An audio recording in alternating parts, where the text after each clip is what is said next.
Hello everyone, my name is Siddhi and today we will be starting with our second chapter which is rights.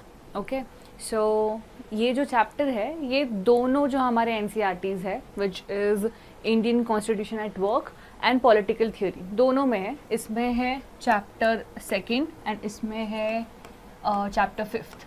Okay तो हम दोनों को एक साथ ही पढ़ेंगे ताकि फिर यू हैव अ रिलेटिविटी कि क्या इम्पॉर्टेंट है क्या नहीं इम्पॉर्टेंट है, मतलब दोनों चीज़ें इंपॉर्टेंट है बट कैसे उसको रिलेट करना है. ठीक है, that you will understand more. So will begin with our next chapter. हमने पिछले सेशन में देखा था कि कॉन्स्टिट्यूशन क्या है, क्यों है, किस लिए होता है, कैसे बनाया गया था. All of these things we saw. Okay, quickly खुद से खुद ही रिवाइज कर दो अपने आप से कि क्या क्या रिवाइज किया था, क्या क्या डेट्स देखे थे हमने, इंपॉर्टेंट डेट्स देखे थे. देन वी सॉ कि क्यों लगता है कॉन्स्टिट्यूशन. फिर हमने बोरोड फीचर्स देखे थे at the end, right. So we will see again here कि कैसे बोरोड फीचर्स तो will relate it now also. Let's start with our second chapter, our second session, that what are rights. Okay, so अगर हम constitutionally देखने जाए तो rights जो है वो पार्ट 3 में मेंशन है. पार्ट 3 में मेंशन है हमारे राइट्स. ठीक है, तो अभी right is a very general word that we use every time. हम हमेशा यूज़ करते हैं कि यहाँ पे बैठना मेरा हक है, मैं यहाँ पे चलना मेरा हक है, this is my right, this is my right to vote. अभी जैसे इलेक्शंस हो गए तो this is a very common thing that you would be hearing, right. तो ये क्या है, राइट्स है क्या, कहाँ से आते हैं, क्यों होते हैं, इनकी ज़रूरत है क्या रियल लाइफ में या फिर ऐसे ही दिए हैं. Okay, all of these questions should come to your head when you're reading polity. Okay, and when you're reading these books, अपने आप जो ये questions है ये solve होते जाएंगे क्योंकि उन्होंने अच्छे से explain कर दिया है आपको already. Okay, तो अभी ये हम session में क्या क्या पढ़ेंगे, तो rights क्या है, क्यों है, किस लिए है, कौन कौन से rights है, उसमें detail बहुत है कि rights स्पेसिफाई कैसे होते हैं, फिर उसके एक्सेप्शंस क्या होते हैं, किस किस को राइट्स देने चाहिए, किस किस को राइट्स नहीं देनी चाहिए. ठीक है, ये सारी चीज़ें होती है, उनका प्रोसीजर होता है, अमेंड कर सकते हैं मतलब चेंज कर सकते हैं क्या राइट्स, ये सब सारी क्वेश्चंस है. ये सब कुछ इन डिटेल हम पढ़ेंगे लक्ष्मीकांत के टाइम पे, पर अभी जो है एनसीईआरटी में हम बेसिक पढ़ेंगे कि राइट्स क्या होता है and all. Okay, so let's begin with what are rights. Okay, so rights जैसे हमने बोला कि हक. ठीक है, we call it as something that when we take birth as a citizen of India we get those rights. ठीक है, ये नेचुरली हमें मिल जाते हैं. तो what are these? These are nothing but justified claim. Justified claim मतलब ये बताया गया है कि यहाँ आप ये कर सकते हो, अगर मुझे नहीं मिला मेरा हक तो मैं किसी के पास तो जाके कंप्लेन कर सकती हूँ, किसी के पास मतलब कोर्ट में. ठीक है, जाके कंप्लेन कर सकती हूँ तो आपको उस पर जस्टिस मिल सकता है. ओके, जब ऐसा कुछ चीज़ हो जहाँ पे आपको जस्टिस मिलेगा, जहाँ पे आप जाके कंप्लेन कर सकते हो, तो that is guaranteed bye the constitution. ठीक, कॉन्स्टिट्यूशन में लिखा हुआ है, कॉन्स्टिट्यूशन ने बोला है कि अगर नहीं मिला तो आप जाके कोर्ट में अपील कर सकते हो. So it is a justified claim. ठीक है, it denotes that what we are entitled to as citizens and individuals as human beings. ठीक है, ये नेसेसरी होते हैं, ये इंपॉर्टेंट होते हैं for the growth and development of human being. जैसे हमने देखा था रूल्स, जो कॉन्स्टिट्यूशन के रूल्स होते हैं, बेसिक लॉज होते हैं, वो क्यों नेसेसरी होते हैं, ताकि सबको इक्वल चीज़ों के लिए रिस्ट्रिक्ट किया जाए, इक्वल अपॉर्चुनिटीज़ दिए जाए. राइट, सिमिलरली राइट्स जो होते हैं those are as citizens, as individuals, as human beings important होते हैं. ठीक है, rights are primarily those claims, again claims that along with others regard to be necessary for leading a life of respect and dignity. ठीक है, अगर आप 4 लोगों का ग्रुप है, उसमें से सिर्फ 2 ही लोगों को राइट्स दिए गए हैं, 2 ही लोगों को बोला गया है कि आप ही ये कर सकते हो, आप दोनों को रेस्ट्रिक्ट कर दिया गया, तो ऑब्वियस सी बात है कि आपकी ग्रोथ, आपका डेवलपमेंट रुक जाएगा. You won't be able to do what you need to do. जो ज़रूरत है आपके एस्पिरेशंस, आपके ड्रीम्स, आपके गोल्स, आपकी लाइफ के बेसिक नीड्स के लिए, वो आपको नहीं करने को होगा. ऑब्वियसली आप स्टंट हो जाओगे वहीं पे. तो that is where the life, the rights जो है वो काम आते हैं to lead a respectful life, to lead a dignity of life. Okay, another ground on which rights have been claimed is that they are necessary for our well being, वही same बात है, well being, and they help individuals to develop their talent and skills. जैसे हमने देखा कि हर एक इंसान को ज़रूरत है उसकी, सिर्फ मुझे है because I am no specially challenge, और कुछ कोई है कि बहुत प्रिविलेज है इसलिए उसको राइट्स मिल रहे हैं, नहीं, ईच एंड एवरी इंडिविजुअल को इसकी ज़रूरत होती है, ठीक है, और इसकी ज़रूरत होती है इसलिए हम उसका यूज़ कर पाते हैं, and then we can develop ourselves as a very good human being in all the aspects, ठीक है, मटेरियलिस्टिक भी हो सकता है, मोरली भी हो सकता है, ठीक है। So this is what rights is. हम उसको एकदम ढंग से पढ़ेंगे, मतलब और थोड़ा सा डीप पढ़ेंगे तब आपको जाके और समझेगा, ठीक है। इम्पॉर्टेंस क्या है अभी राइट्स का, राइट्स चाहिए क्यों, ठीक है। तो आप जब एनसीईआरटी पढ़ोगे तो एनसीईआरटी में 2-3 एग्जाम्पल्स दिए हैं, तो we will also consider the same example. पहले तो मैं ये बोलती हूँ कि अगर समझो कि एक रेस्टोरेंट है, ठीक है, और आपका रेस्टोरेंट नहीं है, किसी और का रेस्टोरेंट है, किसी और का रेस्टोरेंट है, और आपको बहुत ज़ोर की भूख लगी है, और you do not think anything, और आप बस जाते हो अंदर, ना वेटर को पूछते हो ना मैनेजर को पूछते हो, सीधा किचन में घुस के जाओ, जो भी खाने को मिल जाए वो खाना चालू हो जाते हो। क्यों? Claiming that you have the right to eat, you have the right to do whatever you think, right, ऐसे आप उनको बोलते हो। तो क्या ये अलाउड होता है? क्या आप ये कर सकते हो? हाँ, आप ये कर सकते हो, पर आपको पता है कि उसके रिपरकशंस क्या होंगे, बाद में क्या हो सकता है आपके साथ, राइट। सो ये जो चीज़ें हैं कि हमें लगता है कि हम कर सकते हैं, बट हम खुद को रेस्ट्रिक्ट कर लेते हैं, ठीक है। So these are the things कि कितना राइट हमें पॉसिबल है, ठीक है, कितने राइट्स हमें पॉसिबल है, और कितने हद तक। जैसे हमने कॉन्स्टिट्यूशन देखा कि पावर तो है गवर्नमेंट के पास, पर हमने लिमिट करके रखा है वो पावर, वैसे ही राइट्स तो है हमारे पास, पर राइट्स जो है वो बहुत लिमिट करके रखे, बहुत नहीं, थोड़े लिमिट करके रखे, ताकि कोई कुछ भी ना करे, ठीक है। सो जैसे rights are important for development, right is important for development, right is also important for some restrictions,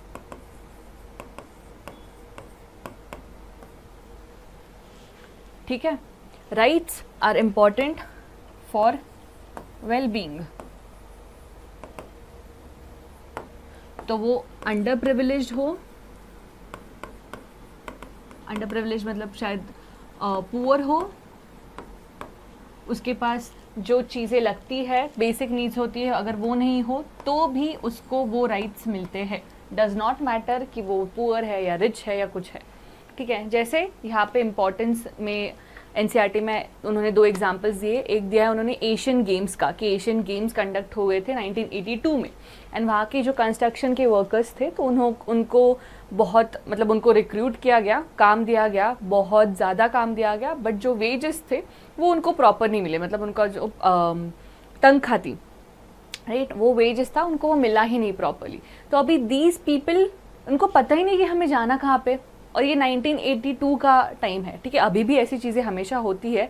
those people who are not educated in this scenario, उनको पता ही नहीं रहता है कि हमें करना क्या है आगे, ठीक है। इसी टाइम पे कुछ NGOs होते हैं, या फिर हमारी कॉन्स्टिट्यूशनल बॉडीज़ है, नेशनल ह्यूमन राइट्स कमीशन है, ठीक है, these people take up their case, और फिर वो जाके बोलते हैं कि this is what is going, और कोर्ट में बताते हैं, मीडिया में बताते हैं, एंड तब जाके ये न्यूज़ चलती है, ये कोर्ट में जाता है, and then the court orders to the government या फिर जो भी इंस्टीट्यूशन होगा उनको बताता है कि you have to pay the wages, you have to solve the problem, क्योंकि आपकी तरफ से निगलेक्शन है, ठीक है। तो दिस इज़ हाउ एक जो वर्कर्स थे, जो लेबरर्स थे, उनको वेजेस नहीं मिले, तनख्वाह नहीं मिली, तो कैसे हमने उनको सपोर्ट किया, क्यों? क्योंकि उनके पास राइट्स है, each and every person has that right, ठीक है। तो अगर मुझे आज मैं काम कर रही हूँ कहीं पे और मुझे उस चीज़ की तनख्वाह नहीं मिल रही है, दो आई एम वर्किंग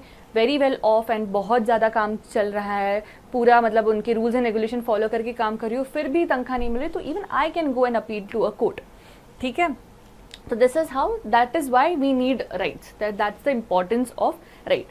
Similarly उन्होंने मचाल लल्लुंग का एक एग्जाम्पल दिया, एक लड़के का एग्जाम्पल दिया, नाम इम्पॉर्टेंट नहीं है, कि he was 23 years old, ठीक है, 23 साल का लड़का, उसने कुछ क्राइम कमिट किया था, एंड जब क्राइम कमिट किया था तभी he was not in a proper state, मतलब उसकी दिमागी हालत ठीक नहीं थी, इसलिए कोर्ट ने उसको बोला कि पहले आप ट्रीटमेंट लोगे हमारे गवर्नमेंट हॉस्पिटल में, और फिर आप जब मेंटली स्टेबल हो जाओगे तब उस आपके ऊपर ट्रायल होगा, तब देखा जाएगा आपने क्या किया है, आपने नहीं क्या नहीं किया है, आपको क्या सज़ा देनी चाहिए, ये सब कुछ चीज़ें। ठीक है, तो ये 23 साल का लड़का जाता है, ट्रीटमेंट लेता है, टेक 2-3 ईयर्स ऑफ ट्रीटमेंट, वो ठीक हो जाता है। फिर जो ऑफिशियल्स होते हैं जो गवर्नमेंट हॉस्पिटल्स में, तो वो बताते हैं कोर्ट को कि अभी ये ठीक है, अभी आप इसका ट्रायल चालू कर सकते हो, कोर्ट में इसको पेश कर सकते हो, आपको जो सज़ा देनी है, आप फिर what ever the evidences you can just keep it in front of him and do all the trial. But ये जो केस, ये जो रिक्वेस्ट है जो गवर्नमेंट हॉस्पिटल के लोग करते हैं, ये कोर्ट लेता ही नहीं है। ठीक है, मतलब इग्नोर कर लेता है, क्योंकि बहुत सारे केसेस आते रहते हैं, तो ये हमेशा नीचे चला जाता है। So this what happens is कि ये इंसान 77 ईयर्स ओल्ड, 77 ईयर्स ओल्ड का हो जाता है, तभी तक उसकी केस ऊपर नहीं आ रहा है। And this comes into the light of national human rights commission. ये हमारी ही इंडियन बॉडी है। ठीक है, तो फिर ये बोलती है कि भाई इसको इतने साल हो गए, more than 50 years, 54 years to be precise, 54 years हो गए, इसको अभी तक इसकी केस ही सॉल्व नहीं की है। तब जाके कोर्ट को केस लेता है, तब जाके वो सॉल्व होता है, एंड देन उसको जो सज़ा है, नॉट सज़ा ऑब्वियसली, अभी तो सज़ा देंगे भी नहीं, 77 ईयर्स ओल्ड, तो उसको सज़ा नहीं, उसको रिहा कर देते हैं। बट दिस इज़ हाउ उसको राइट होके भी वो कुछ कर नहीं पाया। So this is why the rights are important. तो this is one we saw a positive thing कि कैसे लेबरर्स को उन्होंने पॉजिटिव अप्रोच से दिलाया, वेज दिलाया। But this is a negative thing कि उसको 54 ईयर्स जेल में रहना पड़ा, क्योंकि उसका केस आया ही नहीं ऊपर। But again 77 years old, at least he got out at that age, at least, नहीं तो वहीं पे उन शायद मर जाते, है ना। So this is how we can say कि ज़रूरत होती है स्पीडी ट्रायल के लिए। ठीक है, जो केसेस पेंडिंग है वगैरह, तो एवरीवन हैज़ द राइट कि मेरा जो केस है वो स्पीडी, अच्छे से या जल्दी से कोर्ट में पेश हो। ओके, तो ये सारे राइट्स, इस राइट के ही दम पे हम जाके कोर्ट पे बोल सकते हैं कि why my case is being still pending. ठीक है, अभी हमारे यहाँ पे प्रॉब्लम्स है ही कि बहुत सारे केसेस है, लोग कम है, ये तो अलग प्रॉब्लम है, हम बाद में सीखेंगे उसके बारे में। But this is a problem, so these are the things कि उसके वजह से राइट्स इंपॉर्टेंट होते हैं। There are so many negative things already going on, so इसलिए rights are important, and these rights were given to us way back when the constitution was made. ठीक, okay, जैसे मैंने बोला कि हमें ये कॉन्स्टिट्यूशन के टाइम पे दिए थे, तो पर ये राइट्स आए कब, मतलब कब दिए गए ये rights. So here everything was given during 17th 18th centuries. मतलब ये कंसेप्ट आया कब कि राइट्स चाहिए हमें as a human beings, rights are necessary, rights are important for us. So when did this concept come? So this concept came in 17th 18th centuries, जब जो intellectuals थे तभी के, जब जो साइंटिस्ट थे who were into the social scientist, to be very specific, ना कि दूसरे साइंटिस्ट, सोशल साइंटिस्ट थे। तो दे थॉट दैट जब एक human, okay, one person takes is born in this universe, in this world, तो तभी there are some basic rights that are conferred upon him.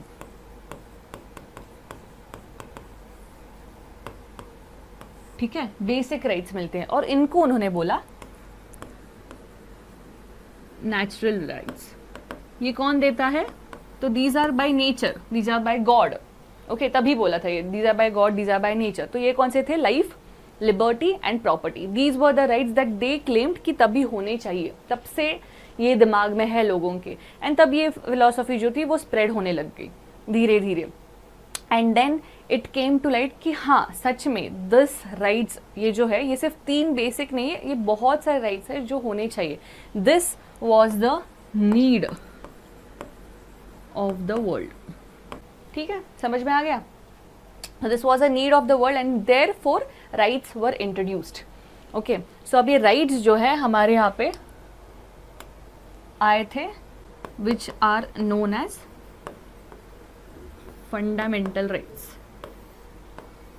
ठीक है, हम देखेंगे, इसके बारे में पढ़ेंगे, पर उसके पहले हम देखते हैं कि हमें लीगल स्टेटस क्या है, what is a legal status. तो constitutions represent the highest law of land, right. हमारे यहाँ पे सबसे बड़ा लॉ, सबसे बड़ी गवर्निंग पावर जो है that is our constitution. So constitution represent the highest law of the land and so constitutional recognition of this gives the primary importance. अगर राइट्स किसी पेपर पे लिख के बस चिपका दिए हैं कहीं पे तो हमें वहाँ से थोड़ी पावर मिलेगा, वो क्योंकि basically during the birth of the constitution ही वहाँ पे लिखे गए हैं, इसलिए हमें कॉन्स्टिट्यूशन से ही उसका पावर मिलता है, हमें कॉन्स्टिट्यूशन से ही राइट्स मिलते हैं, राइट। इसलिए हम बोलते हैं फंडामेंटल है, जस्टिशिएबल है, क्योंकि कॉन्स्टिट्यूशन में लिखे हुए हैं ये ऑलरेडी राइट्स। वैसे ही दीज, ये जो कॉन्स्टिट्यूशन में उसको बोलते हैं कॉन्स्टिट्यूशनल रिकॉग्निशन, ठीक है, कॉन्स्टिट्यूशनल रिकॉग्निशन ऑफ राइट। तो दीज, जैसे मैंने बोला था, part 3 of the constitution, those are mentioned. Article 12 से लेके आर्टिकल 32 तक। क्लियर। अभी ये कॉन्स्टिट्यूशन में लाए क्यों दिए कॉन्स्टिट्यूशन में, किसने बोला था कॉन्स्टिट्यूशन में लाने को? ये आया था क्योंकि हमने ड्यूरिंग आवर फ्रीडम स्ट्रगल के टाइम पे है इनके लिए डिमांड किया था, ठीक है। कब डिमांड किया था? इट वॉज इन 1928, जब मोतीलाल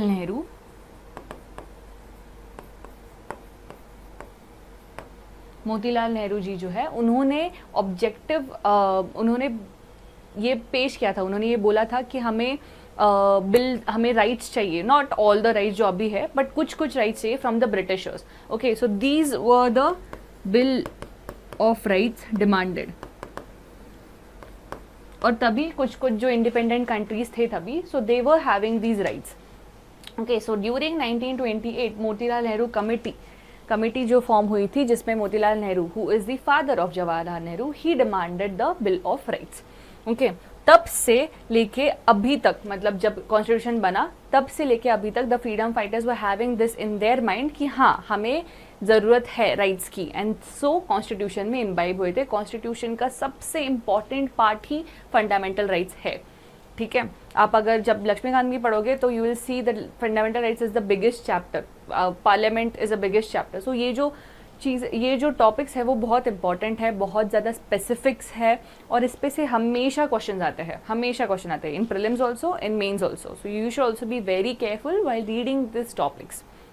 ओके, तो fundamental rights Motilal Nehru ji bill of rights 1928 में बोला था, इसलिए after freedom also, after independence also, we imbibe those in the part 3 of our constitution. और कॉन्स्टिट्यूशन में लिखे गए हैं, इसलिए वो हमें लीगल स्टेटस देते हैं, ठीक है। हम क्लेम कर सकते हैं स्टेट के ऊपर। फॉर एग्जाम्पल, जैसे कि right to education is my right, okay, now I have this right, पर फिर उसके आगे क्या?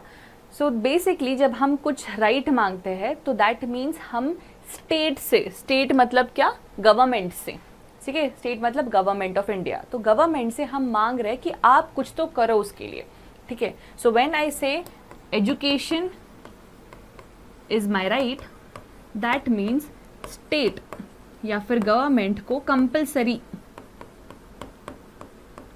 या फिर ऑब्लिगेशन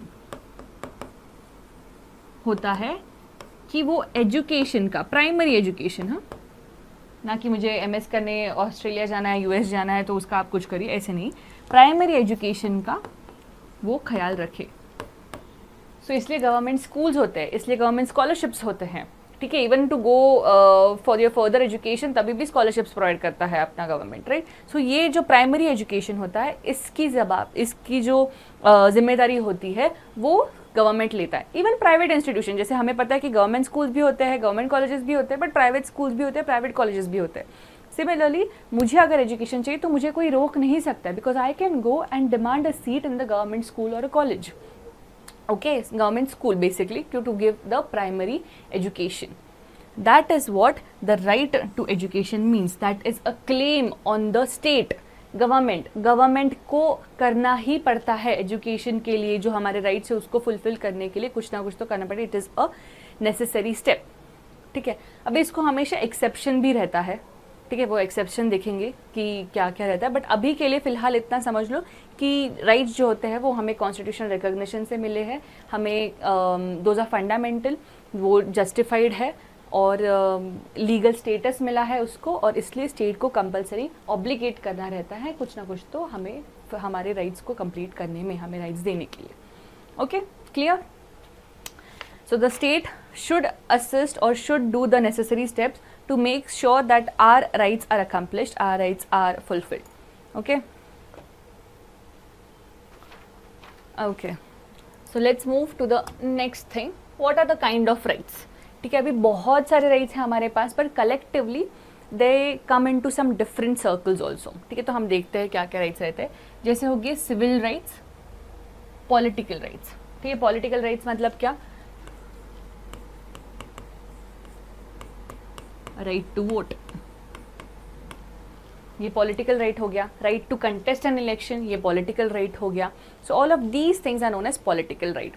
सिविल लिबर्टीज या फिर सिविल राइट क्या हो गया कि राइट टू वोट तो है, पर right to go and have a free and fair election. मैं वोट तो दे रही हूँ, पर ये गारंटी दो कि इलेक्शंस फ्री होंगे, फेयर होंगे. ठीक है, ना कुछ उसमें चीटिंग होगी.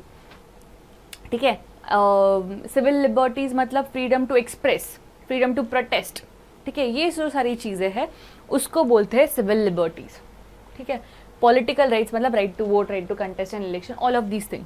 इन दोनों को मिला के बनता है democratic system of our government. Democratic system of government बनता है क्योंकि right to vote, right to free and fair election, यही तो डेमोक्रेसी बनाएगा ना. इसी को तो फिर बोलेंगे कि डेमोक्रेसी है इंडिया में. करेक्ट? वैसे ही अगर हमारे पास सिविल लिबर्टीज़ है, सिविल राइट्स है, पॉलिटिकल राइट्स है, वैसे ही हमारे पास इकोनॉमिक राइट्स भी होने चाहिए. बस इतना ही दे दो free fair election, right to vote तो हो जाएगा क्या? नहीं, इकोनॉमिक राइट्स भी होने चाहिए. जैसे हमने देखा, जो हमने एग्जाम्पल देखा था एशियन गेम्स का, कि उनको वेजेस नहीं मिले थे, उनको तनख्वाह नहीं मिली थी. तो right to proper wage, labour, employment, opportunity,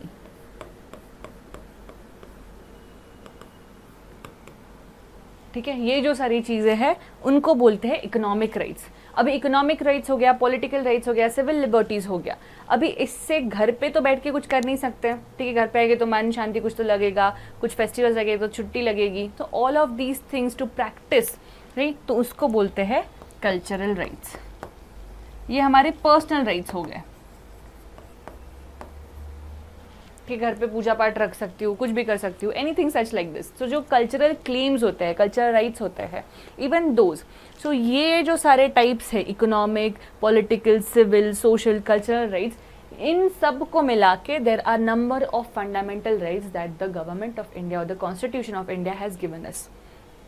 okay, so ये क्यों होते हैं, कैसे इनको इम्प्लाई किया जाता है, इनमें क्या क्या एक्सेप्शंस रहते हैं, ये सारी चीज़ें डिटेल में बाद में पढ़ेंगे हम. ठीक है, पर अभी फ़िलहाल सिर्फ इतना समझ लो कि these are the types of rights. ठीक है, अब इसको और थोड़ा सा डीपली एनालाइज करेंगे कि कैसे कैसे और क्या क्या होता है इसमें.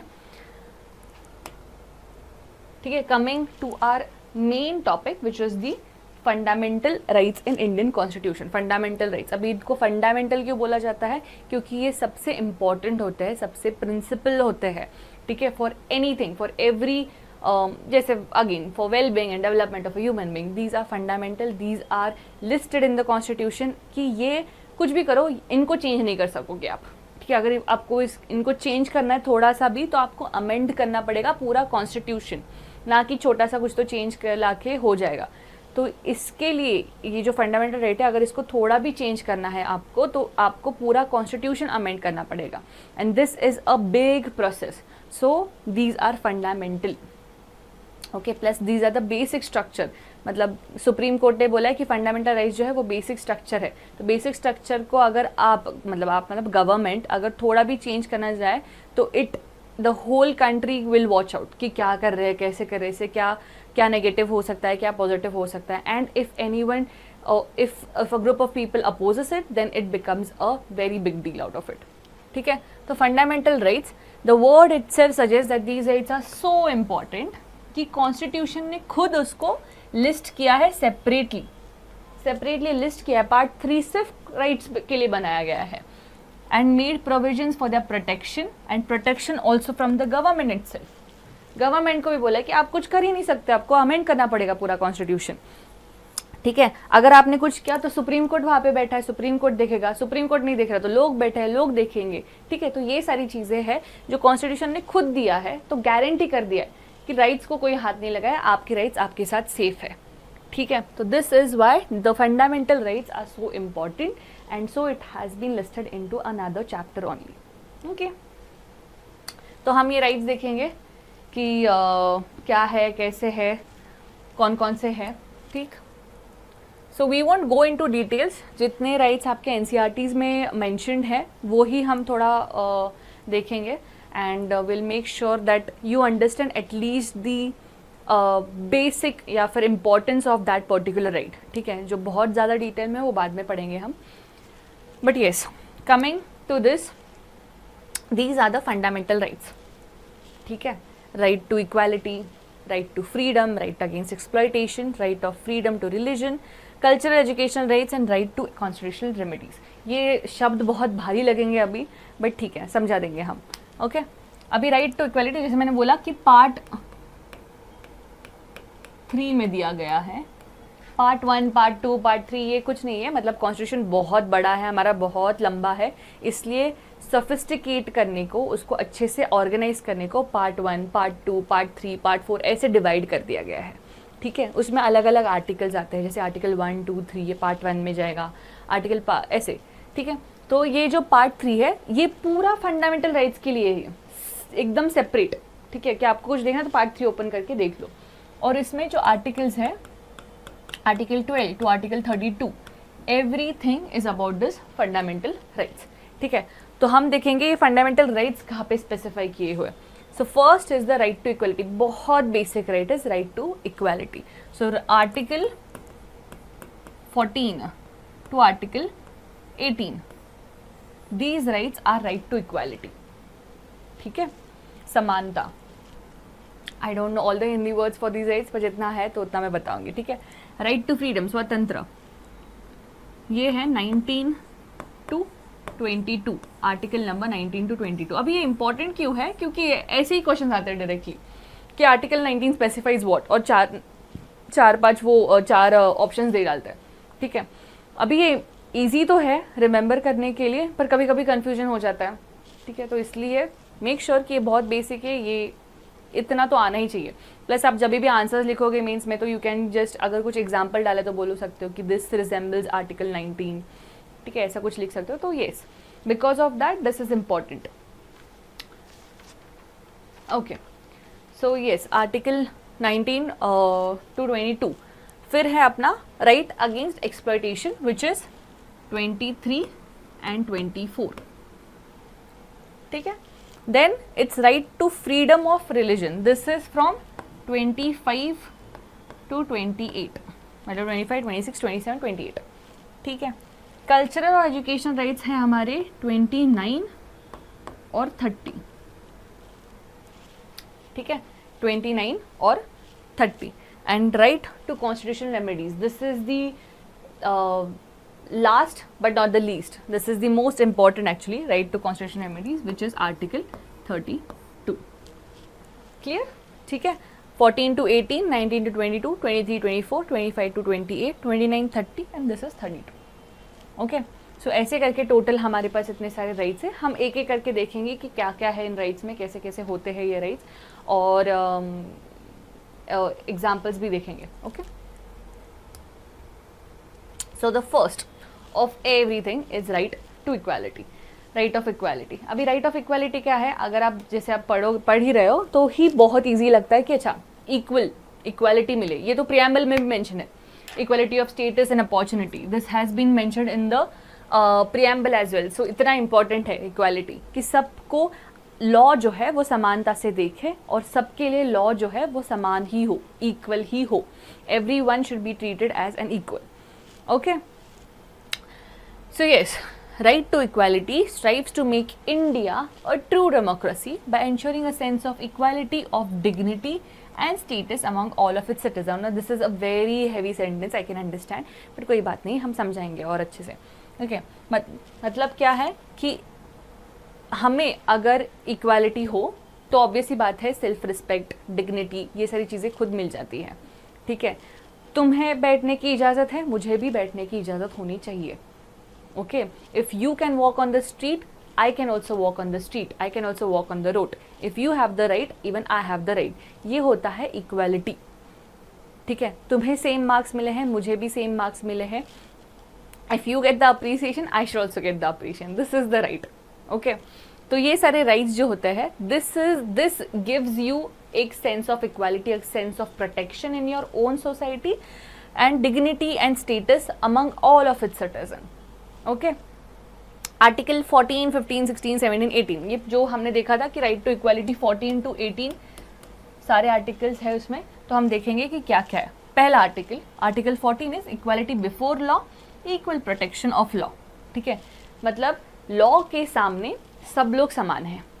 ठीक है, नो वन इज रिच और no one is poor in front of the law. And protection of law. ठीक है, मतलब क्या कि लॉ को या फिर जो इक्वल प्रोटेक्शन ऑफ लॉ मतलब कि जितने भी लोग हैं, ठीक है, उनको लॉ की तरफ से कैसे प्रोटेक्शन होता है. Okay, article 15 is prohibition of discrimination on certain grounds.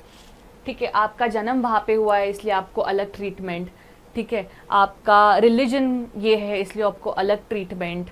ठीक है, आप मेल हो इसलिए आपको अलग ट्रीटमेंट, आप फीमेल हो इसलिए आपको अलग ट्रीटमेंट. ऐसी चीज़ें नहीं की जाती है.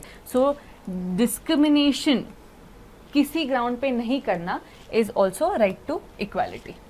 ओके, ना लॉ डिस्क्रिमिनेट करेगा, ना कोई और आपके ऊपर डिस्क्रिमिनेट कर सकता है. ठीक है, आर्टिकल 16 क्या कहता है, equality of opportunity in matters of public employment. Public employment के जब पब्लिक एम्प्लॉयमेंट होता है, जब गवर्नमेंट एम्प्लॉयमेंट होता है, तभी इक्वालिटी ऑफ अपॉर्चुनिटी होनी चाहिए. सबको एक एक चांस मिलना चाहिए. अगर मुझे 2 चांसेस मिले तो उसे भी 2 चांसेस मिलने चाहिए. So everyone should get that equality, that everyone should get the same opportunity. ठीक है, अभी जब मैं ये बोल रही हूँ कि सबको इक्वल अपॉर्चुनिटी मिले, तो देयर विल बी दिस ये शंका रहेगी आपके मन में कि फिर रिजर्वेशन क्यों होता है. ठीक है, जब सबको इक्वलिटी होनी चाहिए तो फिर रिजर्वेशन क्यों देते हो. तो that is a different part, वो एक्सेप्शन है. वो ऑलरेडी कॉन्स्टिट्यूशन में मेंशन है कि हमारे यहाँ पे इतना डाइवर्स कल्चर है, इतने डाइवर्स लोग हैं, इतने डाइवर्स सोशल इकोनॉमिक कंडीशंस है कि सबको उस तरह से इक्वल नहीं कर सकते, हम इक्वलिटी नहीं दे सकते. बट मतलब कुछ ना कुछ प्रिविलेज होते हैं, कुछ बहुत ही अंडर प्रिविलेज होते हैं. तो उनको एक लेवल पे लाने के लिए कुछ ना कुछ तो हमें प्रिविलेज देना पड़ेगा, तब जाके वो एक लेवल पे आएंगे. And then we can give them the equal treatment. Right, मैं यहाँ पे बोलूँ, मैं अगर जो ऑलरेडी ऊपर है उनको अपॉर्चुनिटी दे रही हूँ और जो बहुत नीचे उनको भी सेम लेवल ऑफ अपॉर्चुनिटी दे रही हूँ, तो उनको पहले इस स्टेटस तक लाना पड़ेगा मुझे, तब वो लोग खुद इक्वल हो जाएंगे. And then I can give the opportunity to them. Right, मैं एग्जाम्पल्स बताती हूँ आपको कि हाँ, कि समझो कि क्रिकेट का मैच चालू है. ठीक है, गली क्रिकेट का मैच चालू है and everyone has the right to watch the cricket. ठीक है, अगर मैं खुद के घर में खेलूँ तो ठीक है, मैं ये तो that does not give any other person to come and see watch the cricket that I am playing, but anything. Okay, तो अगर समझो कि एक ग्राउंड है, ठीक है, वहाँ पे क्रिकेट खेला जा रहा है एंड ये कंपाउंड है यहाँ पे. अभी ड्राइंग थोड़ा ख़राब है हमारा, तो ठीक है, this is a compound and यहाँ से बच्चे देख रहे. ठीक है, सो देर आर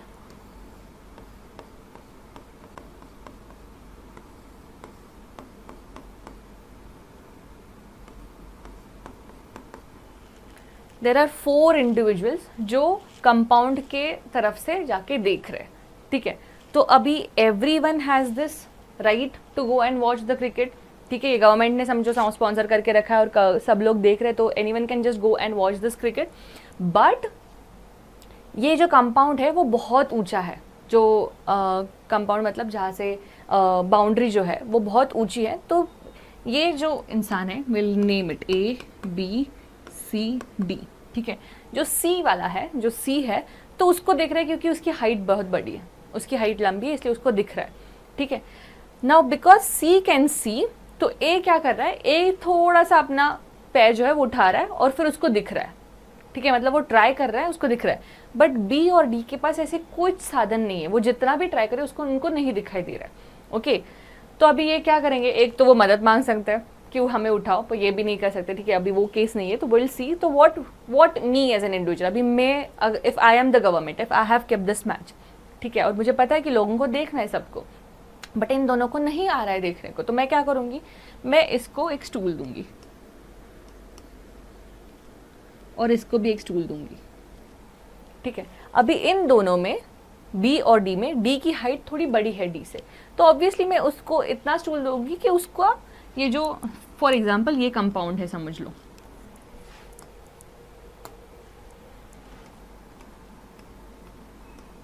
ये कंपाउंड है, सी को दिख रहा है, ए को थोड़ी बहुत मेहनत करके दिख रहा है, और बी और डी को बिल्कुल भी नहीं दिख रहा है, कुछ भी कर ले तो बी और डी को मैंने स्टूल दे दिया है ताकि बी भी देख पाए और डी भी देख पाए।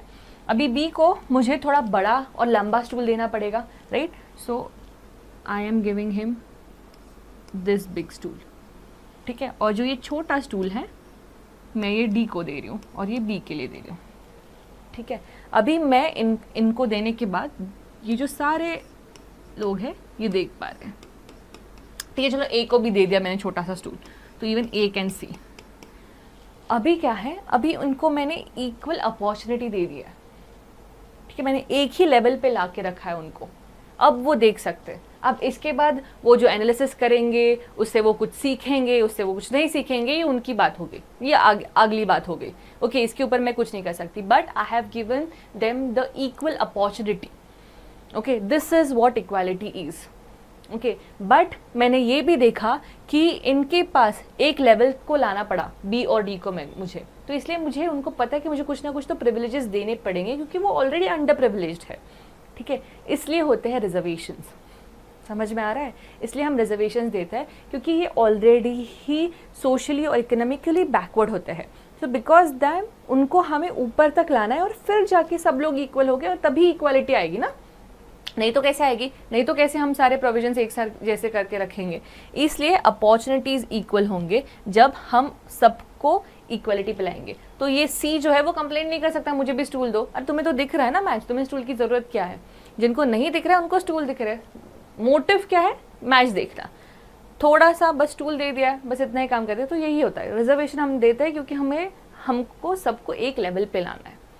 ओके, अब इसका फ्यूचर उनके हाथ में, उसके बाद clear. So this is the equality of opportunity in matters of public employment, ठीक है। Abolition of untouchability and prohibition of its practice. Now this is something which is very grief. ये एक ऐसी चीज़ है कि हमने कॉन्स्टिट्यूशन में डाल दी, मतलब हाँ क्यों इतना प्रिस्क्राइब करके डाला है, क्योंकि this was something that was practised in India very vastly and since ancient times, ठीक है, बहुत पहले से ये प्रैक्टिस हो रहा था इंडिया में, एंड बिकॉज ऑफ दैट ये वर्ल्ड नोन था, एंड इसलिए हमें ये डालना पड़ा, ये दिखाने के लिए हमने ये प्रॉब्लम जो है वो एड्रेस की है। And this being so specific, अगर कोई जाके अनटचेबिलिटी प्रैक्टिस करता है तो उसको तुरंत पनिशमेंट होती है, because this has been mentioned, right. Coming to next, Article 18, abolition of titles, military and academic restrictions are however exempted. Obvious सी बात है कि अभी हम राजा महाराजा नहीं बोलते रहे, टाइटल्स नहीं देते, हाँ, बट कुछ मिलिट्री जैसे कैप्टन हो, मेजर हो, डॉक्टर हो, तो उनको हम टाइटल्स दे सकते हैं। सो वो मिलिट्री और एकेडमिक टाइटल्स जो हैं वो दे सकते हैं, बट किसी को कुछ और प्रिविलेज देके टाइटल नहीं देंगे ताकि वो दूसरों से अलग ना उभर के आए। इसलिए बस अबॉलिशन किया है कि कुछ टाइटल्स, कुछ प्रिजुडाइस नहीं होगा। Okay, so this is what right to equality is.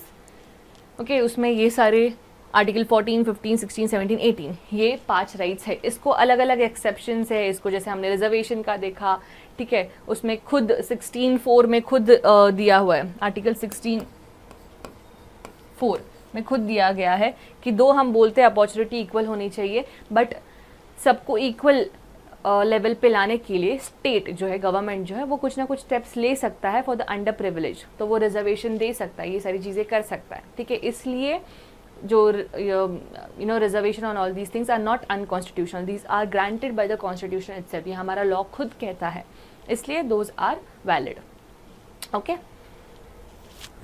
Exception. See, 16(4) exemption is nothing in this article shall prevent the state from making any provision for the reservation of appointments or post in favor of any backward class of citizens which in the opinion of the state is not adequately represented.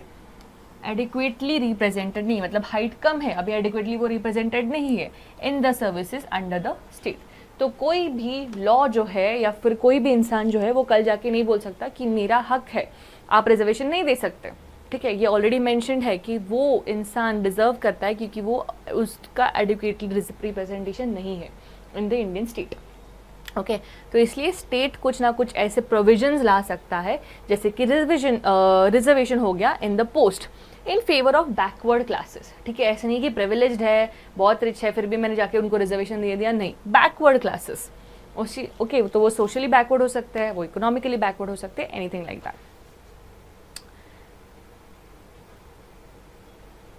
Clear? Okay, so this is the right to equality. जैसे कि मैंने बोला कि this is very important right because it has been mentioned in the preamble. तो make a note of it कि preamble में ये mention किया गया है. ओके तो आप जब ये बुक पढ़ोगे right to equality rights in the Indian constitution at work में जो सेकेंड चैप्टर है, तो मेक श्योर कि आप ये अच्छे से राइट टू इक्वालिटी पढ़ो, क्या क्या है इसमें, ये क्या क्या प्रोविजंस है. इसके आगे उन्होंने कुछ दिया नहीं है, बस थोड़ा बहुत एक्सप्लेन कर लिया. After you watch this lecture make sure कि आप जाके फिर से ये बुक पढ़ो, तब जाके वो रिटेन होगा, नहीं तो waste, everything will be waste. Clear? Okay, moving on to our next which is right to freedom. ठीक है, अब this is a right which everyone enjoys. Okay मैं यहाँ पे खड़े रह के कुछ भी बकबक कर रही हूँ और आप सुन रहे हो. ठीक है, I am expressing my freedom of speech, I am expressing my freedom of expression. ठीक है, कल जाके मैं दोस्तों को मिल रही हूँ तो I am experiencing the freedom to assemble, freedom to move. ठीक है, मैं कहीं पे भी घूमने जा सकती हूँ, कहीं पे मतलब इंडिया में कहीं पे भी घूमने जा सकती हूँ. बाहर जाना है तो मुझे वीज़ा वगैरह लगेगा, but yes. Okay, so I have the right to move, to assemble, to speak, to hear, to do all those things which have reasonable limitations, right? तो इसको बोलते हैं right to freedom. अभी आप ही सोचो कि आपको इक्वालिटी तो दे दी, ठीक है, इक्वालिटी दे दी, पर आपको फ्रीडम नहीं दिया. ठीक है, आपको आपको क्रिकेट देखने को वो स्टूल तो दे दिया, पर बोला है कि सिर्फ सचिन तेंदुलकर को देखना है, सिर्फ विराट को देखना है, आप किसी और को नहीं देख सकते, बस इसी को देखना है. और आपको वो घोड़े को लगाते हैं ना झापड़, वैसे लगा दिया, you cannot see. So that's the freedom, that's the restriction that you are getting. ठीक है, आपको एम्प्लॉयमेंट अपॉर्चुनिटी तो दे दिया, पर आपको जो पैसे आ रहे हैं, इक्वलिटी दे दिया, और आपको जो पैसे आ रहे हैं वो बोला कि उड़ाने नहीं है, कहीं पे खर्च नहीं करने. ठीक है, खर्च करोगे तो सिर्फ लौकी की सब्जी खरीदनी है. तो ये जो सारी चीज़ें हैं, इसको बोलते हैं फ्रीडम. ऐसा है नहीं कि हमें राइट्स दिए गए हैं, इक्वालिटी दी गई है, पर फ्रीडम नहीं दिया गया. सो जब हमें इक्वालिटी मिलती है तब हमें फ्रीडम मिलता है, हमें लिबर्टी मिलती है टू डू थिंग्स. अभी लिबर्टी मिल गई, फ्रीडम मिल गया, मतलब कुछ भी कर सकते हैं, कहीं पे भी जाके चिल्ला सकते हैं, कुछ कहीं पे भी जाके कुछ बोल सकते हैं, तो नहीं, everything has a restriction. Okay, I have the right to speech. ठीक है, मुझे बोलने का फ्रीडम है. ओके, बट मैं कल जाके किसी के घर के अंदर जाके चिल्ला के बात तो नहीं कर सकती. कोई है ही नहीं मेरे पहचान का, तो वो जाके कंप्लेन कर सकता है कि उसने ऐसा किया, that is an abuse, right? So that is not the freedom that we are talking about. Freedom has some restrictions, liberty has some restrictions. अगर वो होगे तो ही हर एक इंसान जो है वो उसका लाभ उठा पाएगा. Everyone can enjoy these rights. Okay, that is why the right to freedom has these 5 rights included in it specifically with some restrictions also. ये जो restrictions है वो हम लक्ष्मीकांत पे पढ़ेंगे, यहाँ पे इतने specifically नहीं है, but yes, these are the rights that we need. Equality and freedom or liberty are the 2 rights that are most essential to a democracy. It is not possible to think of the one without thinking of the other. जो हमने बोला कि equality है तो freedom कैसे नहीं होगा? अगर फ्रीडम है तो लिबर्टी कैसे नहीं होगा? So liberty means freedom of thought, expression and action, everything we need, correct? Okay, so हम ये जैसे हमने राइट टू इक्वालिटी में देखे थे, अबॉलिशन ऑफ टाइटल्स एंड ये सब कुछ, वैसे ही राइट टू फ्रीडम में 19 to 22 आर्टिकल्स है, ठीक है? तो these are those articles, article 19, 20, 21, 21A, 22. 21A मतलब अमेंडमेंट में हुआ था ये, ठीक है? अमेंडमेंट में बाद में ऐड किया गया है ये, हमने बोला था एजुकेशन, करेक्ट? तो ये बाद में किया है, अमेंडमेंट किया है। जैसे मैंने बोला था कि ऐसे ही कोई आके आपका राइट छीन नहीं सकता और ऐड भी नहीं कर सकता, उसकी वजह से पूरा चेंज करना पड़ता है कॉन्स्टिट्यूशन। चेंज को बोलते हैं amendment of the constitution, government ही करता है, पर उसके लिए बहुत बड़ी प्रोसीजर रहती है। तो दिस प्रोसीजर से ये right to elementary education add हुआ था, इसलिए 21A, ओके? अगर उन्होंने 22 ये कर दिया तो इसको 23 करना पड़ेगा, फिर बाद में जो सारे आर्टिकल्स हैं हमारे, इतने सारे आर्टिकल्स हैं, वो उनको सबको चेंज करना पड़ेगा, इसलिए वो ट्राई करते हैं कि उसको सिर्फ एक अल्फ़ाबेट दे के चेंज किया जाए, इसलिए 21A, okay? So yes, coming to our right to freedom. So what is right to freedom? We saw कि जो भी करना है उसके लिए स्वतंत्र होना चाहिए, उसके लिए फ्रीडम होना चाहिए हमें, ओके? सो एक एक करके देखते हैं कि क्या क्या होता है ये right to freedom. First is protection of 6 rights regarding freedom. पहले ही राइट में आर्टिकल 19 में 6 फ्रीडम उन्होंने दे के रखे हैं। क्या क्या है? स्पीच एंड एक्सप्रेशन, जैसे मैंने बोला मैं बोल सकती हूँ कहीं पे, मैं कुछ भी एक्सप्रेस कर सकती हूँ। अभी आपको किसी पॉलिटिशियन पे या फिर जो भी कोई चीज़ हो रही है उस पे बोलने का हक होता है, आप जाके सोशल मीडिया पे जो मन में है वो बोल सकते हो, and no one questions you on that, right? Of course defame नहीं करना चाहिए, ये सारी चीज़ें ध्यान में रख के, अब्यूज़ नहीं होना चाहिए कोई, तो उस हरास नहीं होना चाहिए कोई, तो ये सब कुछ ध्यान में रख के, but yes freedom of speech and freedom of expression is there, correct? Assembly मतलब क्या? जाके कहीं पे तो इकट्ठा होना, ठीक है? तो मैं अपने फ्रेंड्स के साथ, मैं अपने फैमिली के साथ, दोस्तों के साथ, किसी के साथ भी जाके वहाँ पे असेंबल हो सकती हूँ, वहाँ पे खड़ी रह सकती हूँ। But again this is restriction. मैं किसी के घर के सामने या फिर घर के अंदर मैं बोल सकती, मैं नहीं बोलूँगी चलो आज उनके घर पे जाके मीटिंग करते हैं, नहीं, that is there private property. Public property अलग होता है, सड़क पे खड़े रहना, ये सब कुछ चीज़ें हम कर सकते हैं, but not on the private, तो ये थोड़ा सा रेस्ट्रिक्टिव होता है। असेंबल हो सकते हैं बट विदाउट आर्म्स, ये भी स्पेसिफाई कर। तो ऐसे जो है ये रेस्ट्रिक्शंस दिए गए हैं in the constitution itself, so that we will read later on. Association form करना, कुछ ग्रुप फॉर्म करना, कुछ कंपनी फॉर्म करना, ये कर सकते हैं हम।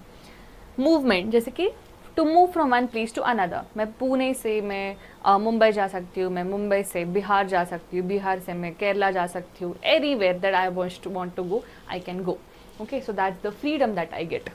Even if I want to go somewhere out of India I can go, कि इंडिया हमें खुद रेस्ट्रिक्ट नहीं करता है, बट जो कंट्री में जा रहे हैं उन्होंने परमिशन देनी चाहिए बस।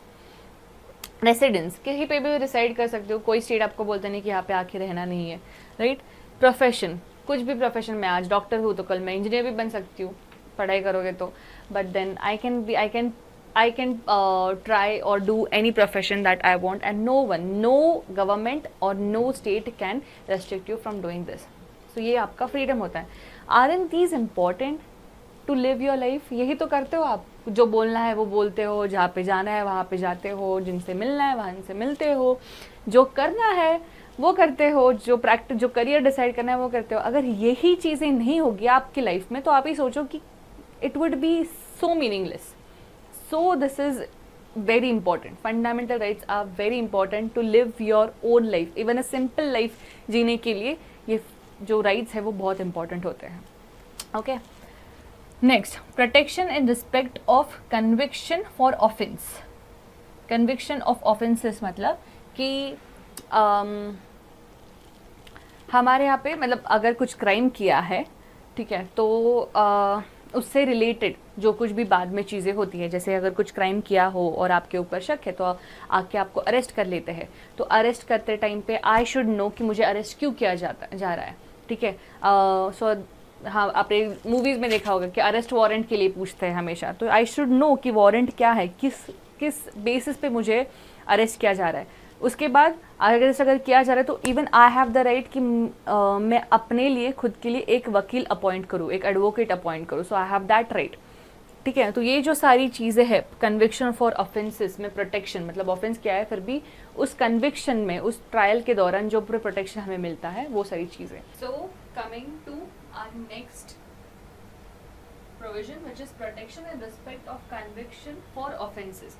अभी ये क्या है कि जब कोई ऑफेंस करता है, जब कोई कुछ गुनाह करता है, ऑफेंस मतलब गुनाह, ठीक है, तो उसको भी प्रोटेक्शन दिया है कॉन्स्टिट्यूशन ने।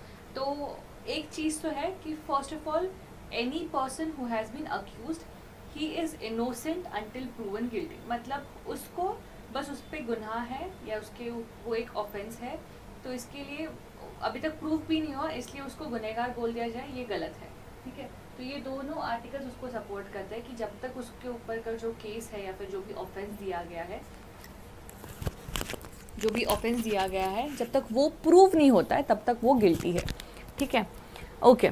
सो protection in the respect of conviction of offences में ये बोला गया है, उसमें 3 प्रोविजंस हैं एक्चुअली, वो आप एनसीईआरटीज़ में नहीं पढ़ोगे। 3 प्रोविजंस हैं जिसमें बोलते हैं कि अगर कोई अक्यूज्ड है, ठीक है, उसने ये गुनाह किया है और उस गुनाह के ऊपर समझो चोरी की है, फॉर एग्जाम्पल चोरी कर ली है, चोरी किसकी की है, सोना चोरी किया उसने। ठीक है, तो अगर सोना चोरी किया है और सोना चोरी करने के लिए 3 साल की सज़ा है, मैं एग्जांपल दे रही हूँ। ठीक है, तो 3 साल की सज़ा है, तो 3 साल की सज़ा है, तो दैट मीन कि अभी जो उसने गुनाह किया है उसके ऊपर ये लॉ है अभी के लिए 2024 में, तो उसको 3 साल की सज़ा दे दी है। ठीक है, अभी 3 साल ख़त्म हो गए। अभी क्या होता है कि समझो गवर्नमेंट कुछ और लॉ निकालता है कि जो भी सोना चोरी करेगा उसको 3 साल की सज़ा प्लस 10,000 रुपये का जुर्माना प्लस समझो फांसी ठीक है, या फिर वी कैन से कि 3 साल से उसको 10 साल का सज़ा है, ऐसे कर दिया गया, समझो चेंज हो गया।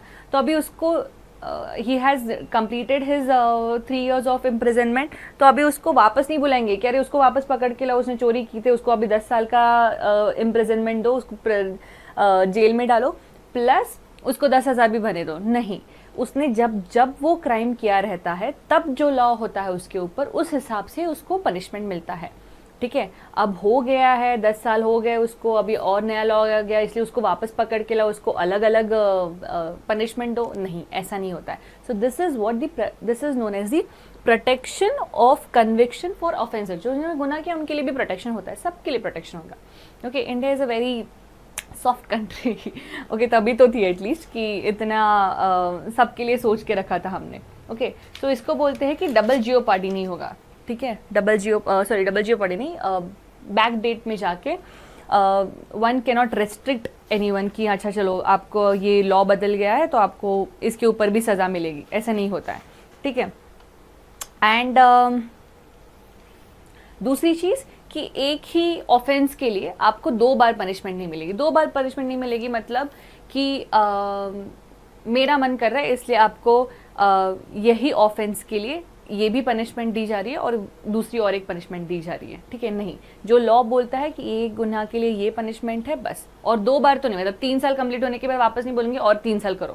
ठीक है, क्योंकि लॉ कहता है मैंने और एक बार रजिस्टर कर दिया आपका सेम केस, नहीं, ऐसा नहीं है, 2 बार नहीं हो सकता है। हाँ, ये हो सकता है कि मैंने गवर्नमेंट की तरफ तो कर दिया, पर इंस्टीट्यूशनल, प्राइवेट इंस्टीट्यूशन, मतलब समझो मैं यहाँ पे काम करती हूँ तो मैंने चोरी की तो मुझे गवर्नमेंट ने, मतलब लॉ ने 3 साल की सज़ा दे दी। ठीक है, जब मैं काम के लिए वापस आती हूँ तो मेरे इंस्टीट्यूशन ने मुझे बोला कि नहीं आप अभी यहाँ पे काम नहीं कर सकते। मैं नहीं क्लेम कर सकती मुझे वहाँ पे सज़ा होगी, यहाँ पे मैं सज़ा एक्सेप्ट नहीं करूँगी, नहीं, ये प्राइवेट हो गया। ठीक है, वो हमारा कंट्री वाइज हो गया, गवर्नमेंट वाइज हो गया, लॉ वाइज हो गया, बट प्राइवेटली वो हम मुझे निकाल सकते हैं वहाँ से, क्योंकि मैं that is their authority to do it. ठीक है, तो तभी मैं ये राइट नहीं ला सकती कि डबल जियो पार्टी नहीं हो सकता, मुझे डबल टाइम मुझे पनिशमेंट नहीं मिल सकती, नहीं, that is different, this is different. Okay, plus और एक चीज़ है, आप में ये 2 चीज़ें हो गई, प्लस और एक चीज़ है कि बीइंग अक्यूज, मैं खुद ऑफेंसिव हूँ, मैंने गुनाह किया है, तो I should not be asked कि तुम ही तुम्हारे खिलाफ गवाह दो, नहीं, ये नहीं कर सकते। ठीक है, so this is also not allowed. So ये 3 जो चीज़ें हैं वो आती है protection in respect of conviction of offences में। ठीक, तीसरी चीज़ है protection of life and personal liberty. मतलब लाइफ मतलब मेरी ज़िंदगी का सवाल है ऐसे, ठीक है। तो इफ़ फॉर एग्ज़ाम्पल कि पर्सनल लिबर्टी, फॉर एग्ज़ाम्पल कि मुझे किसी बात के लिए अरेस्ट किया जा रहा है, okay, so I have the right under this article 21 कि मैं पूछूं इंस्पेक्टर या फिर जो भी पुलिस होगा या फिर जो भी अथॉरिटी होगी जो मुझे अरेस्ट करिए, दैट ऑन व्हाट बेसिस आप मुझे अरेस्ट कर रहे हो, ऑन व्हाट वारंट, ठीक है। वारंट पूछा जाता है कि क्यों अरेस्ट कर रहे हो। तो this is compulsory to show कि आपको अरेस्ट इस वजह से किया जाता है। प्लस मुझे ये हक भी है कि मैं अगर किसी केस में फंस गई हूँ तो मैं एडवोकेट जो है, जो भी लीगल है, तो लीगल अथॉरिटी, उनको मैं अपॉइंट कर सकती हूँ मेरा केस लड़ने के लिए, मेरी केस लड़ने के लिए। प्लस थर्ड चीज़ ये कि इट इज़ अ रूल कि अगर किसी को आप अरेस्ट करते हो तो 24 घंटे के अंदर अंदर उसको एक मैजिस्ट्रेट, मतलब पुलिस डिपार्टमेंट में नहीं होता ऑब्वियसली, डिस्ट्रिक्ट मैजिस्ट्रेट तो उनके सामने पेश किया जाता है and he will decide the further action, ठीक है, कि ये सही है या गलत है, ठीक है, ये अरेस्ट जो हुआ है वो सही बेसिस पे हुआ है या नहीं बेसिस पे हुआ है। अगर तो फिर देन वो बेल दिया जाता है, यानी all of these things take place, ठीक है। तो 24 घंटे के ऊपर, so these are the rights that are given to us, ठीक है। तो इसमें प्रिवेंटिव डिटेंशन भी आता है। प्रिवेंटिव देखेंगे पहले, ठीक है, पहले ये समझ लो कि protection of life and personal liberty ये होता है, ठीक है। Then is right to elementary education. ये हमने देखा है कि एलिमेंट्री एजुकेशन, प्राइमरी एजुकेशन के लिए इज ऑल्सो अ राइट। तो इसके लिए स्टेट को कुछ ना कुछ तो प्रोविजंस, कुछ ना कुछ तो स्कीम्स, कुछ ना कुछ तो इंस्टीट्यूशंस लाने पड़ते हैं। Last is protection against arrest and detention in certain cases.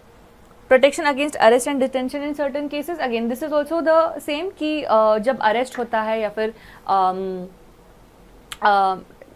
Detention होता है तो कैसे we have given the authority, we have given under this article 22 to protect ourselves। ये सब कुछ लॉ में डिपेंड रहता है। कमिंग टू प्रिवेंटिव डिटेंशन, ठीक है, दिस इज द केस। उसको मतलब प्रिवेंटिव डिटेंशन मतलब कि मैंने कुछ I have not done any office, मैंने कुछ गुनाह किया नहीं है, I have done nothing, but मैं कर सकती हूँ, इसके लिए मुझे पहले ही अरेस्ट कर लिया गया है। तो ये जो है ये लॉ में लिखा गया है कि ऐसा कर सकते हैं, ठीक है। सो उसको बोलते हैं प्रिवेंटिव डिटेंशन। पर फिर उसके लिए भी बहुत अलग अलग रूल्स होते हैं एंड अलग अलग फॉर्मेलिटीज़ होते हैं, अलग अलग प्रिकॉशंस होते हैं उसके बाद जो होता है, तो वो हम बाद में पढ़ेंगे। But yes, right to life and liberty, preventive detention, right of the accused, these are important when it comes to this